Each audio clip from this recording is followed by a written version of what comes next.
We wanted to build a practical H.E.R.B.I.E. We spend a lot of time when you're working on something that has a lot of VFX, looking at shots and saying, gosh, what will make this feel more realistic? What is it that will make this be persuasive? Which, of course, when you film something for real, you never have those questions because it's real. There's an awful lot going on inside of him. 12 independent motors and gearboxes. 8 motors, servo motors per arm. There's a computer processor in there. There's a Wi-Fi receiver in there. He needs a long life battery. It's all radio control. From pretty much blank paper to what you see, it's only about 9 or 10 weeks. Hello, H.E.R.B.I.E. She goes, hi, H.E.R.B.I.E, he could go. With the mouth could go a little bit, the eyes could go. Then she leaves, and then it's... I love H.E.R.B.I.E. He feels kind of sci-fi, but grounded in character. What they built was just fantastic. I mean, he's like a very, very expressive little guy. I'm really fond of him. He was run by a team of amazing effects artists and puppeteers, and that was used for a lot of close-ups. You know, we have a lot of in-camera H.E.R.B.I.E. So we've got H.E.R.B.I.E. He's a multi-axis robot on wheels with moving head, moving arms, so he can freely roam the sets.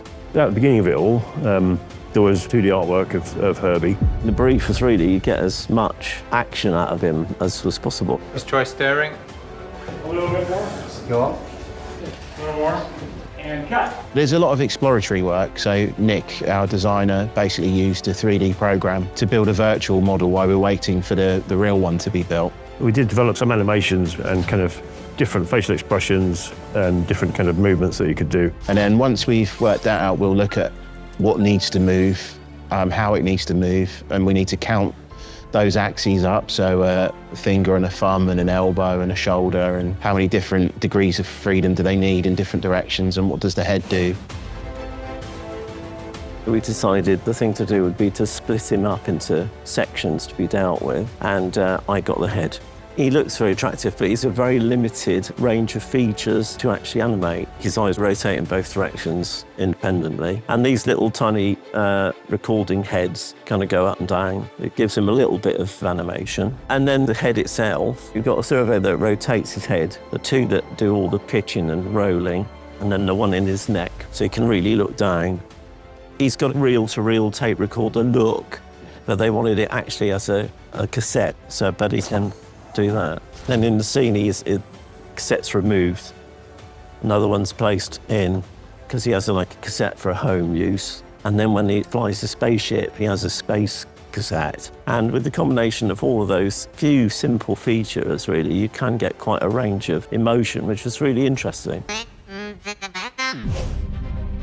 The arms and the grippers, that became my thing. And then we've got Eddie on the Waldo here. Whatever he does with his arm is kind of digitized by the apparatus and then sent through the system into H.E.R.B.I.E.'s motors. We've got as much range of movement as we can. So we've got sort of all of your sort of in and out of your bicep movement, and then you've got shoulders going up and down. You've got your wrists. It basically can do as much as an arm can do, which is quite nice when it's moving around and you're interacting with objects and props and the actors. And then I'm controlling the grippers separately. Walk on it. Thanks, buddy. My responsibilities on set are the driving of the radio control base and the body lean. It's driven by 2 wheels from a Segway, and it has 4 omnidirectional wheels that act as stabilizers that can move in any direction. The whole design of the base was designed primarily around him being able to spin on the spot, as if he's spinning on his ball. So we can spin on the spot, we can pivot around the wheel, and you can lean forward, get him going, and then lean him upright. It gives a bit more fluidity to the motion. You've got the fundamentals in the robot itself, and then I think it comes alive with the guys practicing and reacting to other humans. There's just something about H.E.R.B.I.E. I kind of fell for him pretty quickly. I don't know, I felt like we had a shorthand. I felt like H.E.R.B.I.E. and Ben maybe spent a lot of time together. They were homies in a way. Okay. Is this guy good? That is fantastic. It's so much more charming to see something there that's acting with the actor, and you can feel it when you watch the movie. I want to add a couple cloves of garlic. Not because it's not delicious, I just want to add a little bit of zip, okay? This special effects robot was best used in limited places because moving it around required a team of many, many people. And so we brought in Jack, who's our puppeteer, And that was really, really helpful, especially when we had to be covering wide, terrain in the lab. My laboratory felt like it was as long as a football field. I'm just going back and forth, and poor Herbie's like following me around. Jack was so tuned in as a kind of scene partner and reacting to everything that you were doing and doing little whistles and stuff like that. New deep space transmission. I'm very indebted to him. 215, what 215? I don't have any meetings today.